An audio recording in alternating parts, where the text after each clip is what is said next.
ba mga kanalis, natatandaan niyo ba mga kababayan na kung saan ito raw si BP Inday Sara Duterte, kung sakali, kung sakali, imagine lang ho natin to, imahinasyon lang ho natin ito, imagine lang ho natin. Kung sakali ito raw si BP Inday Sara Duterte ay makakatakbo ng pagka-presidente, alam mo ito, Murad, sa pagka-presidente ng 2028, ay may napili na siya ng pagka-vice president. Sabi niya, at ito daw ang ahabol sa korupsyon. Ay, so, harap tunay. You make me laugh, BP Inday Sara Duterte. BP Inday Sara Lustay Duterte, you make me laugh. Isipin mo sasabihin, isipin mo yung ganung salita galing kay BP Sara Duterte, no?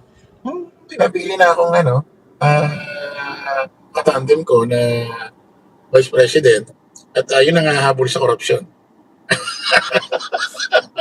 Parang gago. Isipin mo saka humugot na kakapalan ng mukha sabihin yun. Ano feeling mo, hindi ka korap? Teka. Isipin mo sabihin mo yun? Hindi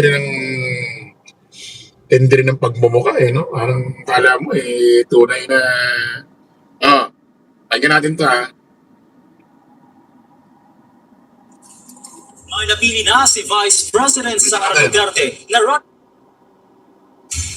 May napili na si Vice President Sara Duterte na running mate sa 2028 elections. Ang kanyang napiling magiging Vice President, anya ang magpapanagot sa mga gumawa ng mali sa bayan.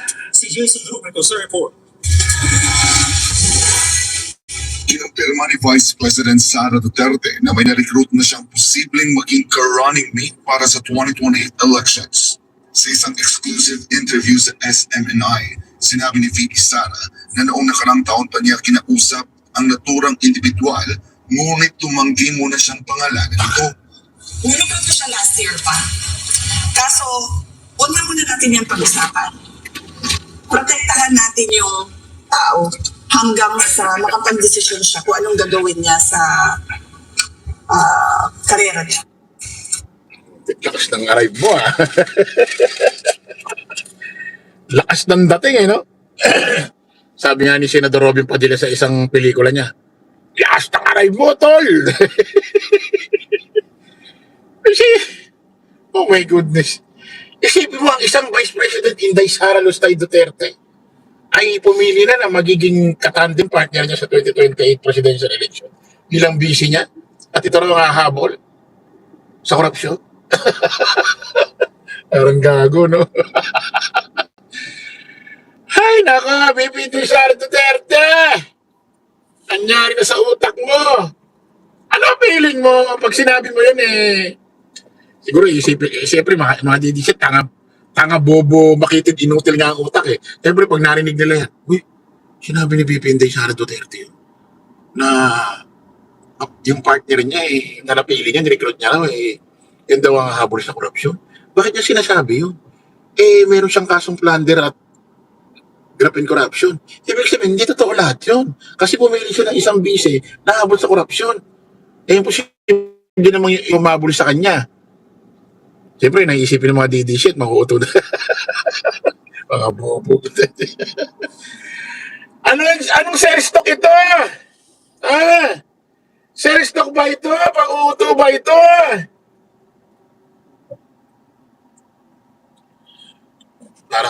Parang ganito, no? Parang ganito, may isang mama naninigarilyo, no? Yung bata, nakita niya naninigarilyo. Sabi niya doon sa bata, boy! Tapo mo yung sigarilyo mo. Bawal yan, sumasahil ka. Matindi ka, girl! Matindi ka, girl! Ito, mga kababayan. Ito.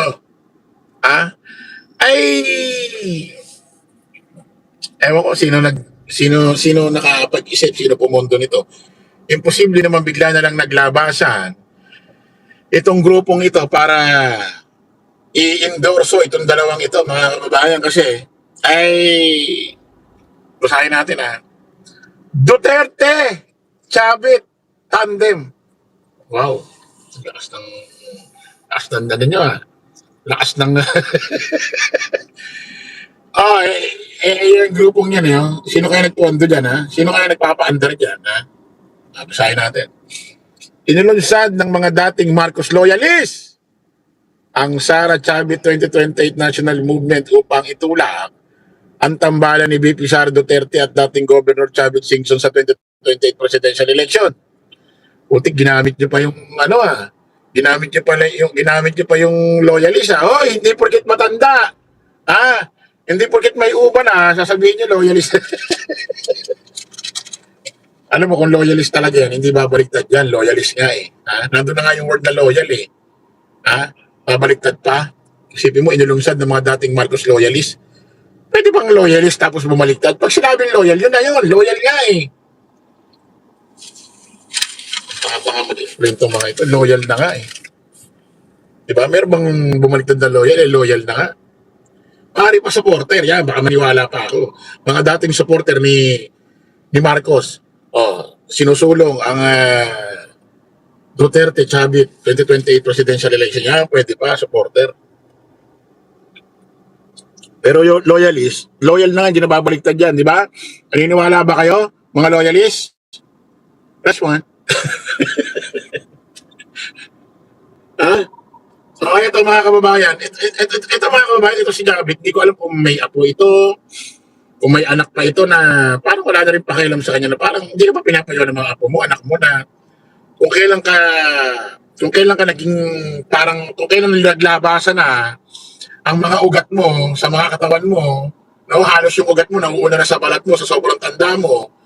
At sa sobrang tanda mo, yung lakad mo pag-iwang-giwang na, ngayon mo pa dinadala sa iskandalo ang sarili mo, sir.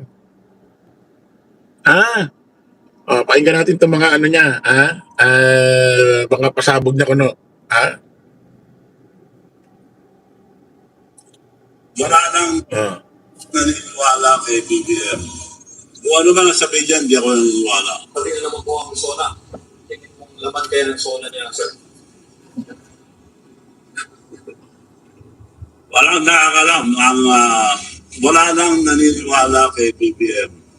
Kung ano man ang sabihin dyan, di ako naniniwala. Hanggang di maimbestigan yung mga mali-malita, at totoo yun, ang dami ng testigo, walang mangyayari sa ating bansa.